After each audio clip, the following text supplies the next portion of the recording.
Hello, my name is Colin Summers, and this is my project. I worked really hard on this, so I hope it shows, and I hope my project doesn't look like I threw it together last minute because I put a lot of time into this. So I decided to redo Lab 2 with the grades. I chose Lab 2 because when I did this lab initially, I wasn't very happy with my logic for doing the scores. I thought I could do a better job, and I thought it wouldn't be too painful. So first, let's go through a little demo, and then I could talk about some deeper things after that. So here's my GUI. Um, it's pretty basic. I'm prompted to enter a first name and a last name. And then I have this dynamic entry box changing.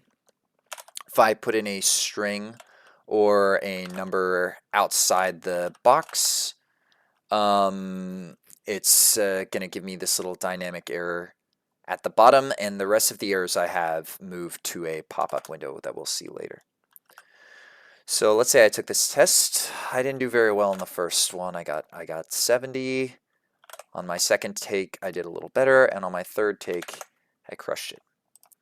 So now I can hit the save button, and then we'll see save data successfully saved. Now take a look at the left-hand side here. So if I close my application, we're going to see this output CSV file. And this would look a little bit cleaner if we were viewing it in Excel or like a normal CSV file viewer. But here we have, in the first column, we have my first name, then we have my last name, and then my first score, and then the grade I got after that. So I got a D on my first one, I got a C on my second one, and I got an A on my third one because I got 100. Then we also have my minimum score, which is 60, and my minimum grade. My maximum score, which was 100, and my maximum grade, which is A. And then my average score and average grade, 76 and C, respectively. Let's open the application back up. And now I'm going to showcase adding another student's data in here. So let's do my friend Xander Wig. And let's say Xander Wig just took their test for the first time. They just took one test one time and they got a 90. So we get the pop-up, student data successfully saved. And then if I close out of my window, oh, and let's do another example to show that I could save multiple ones. So let's do my sister, Claire Summers. And Claire didn't do very well. She got a 50, and then on her second take, she did even worse. She got a 30. Okay. And of course, this is I've got clear all the widgets whenever the save button is clicked. Okay, let's go out of the application. So you'll see that instead of like replacing or doing anything weird, it works exactly how you would expect. The new data is just added right along with the old data. Okay. So now let's see the replace feature. So if I put my name, and maybe I made a mistake on the first one, I got 100 every single time. That's the mistake. I got 100 every single time. Okay, click save, and instead now the pop-up says student data successfully overwritten. And take a look right here at what my data is, but when we close out of the application, now you see that it has overwritten on top of the data. Okay.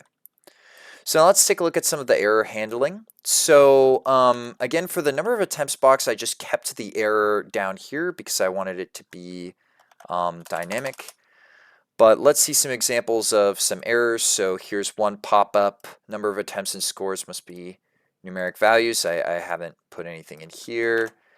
If I do have scores but I have no names, then it's going to be enter a first and last name before submitting. Let's say I put in first and last name, but for my score I put -100. Score must be numeric values between 0 and 100. And also I've got error handling for strings in the attempts or unfilled attempt boxes. So that's pretty much the code. The feedback I was given was to initially this was written in that's my logic. Initially this was written in TKinter, so I redid the entire thing from scratch by hand in PyQt6. It was pretty rough, but I made it work. So that was the first piece of criticism, and then the other piece of criticism was to have all of the error messages not show up at the bottom. And so I thought about making more widgets to put them in, but I thought it would be more interesting to create pop-up windows to have them in instead. So that's why I went with the pop-up windows. Let's see. Conclusions. So concepts learned. I think the biggest concept was just like learning more about like how to really use PyQt6 and also tkinter, because that was on my first attempt. I was using tkinter. Classes, I was definitely not as good at classes, and also like doc strings and type settings. This was great practice for that stuff.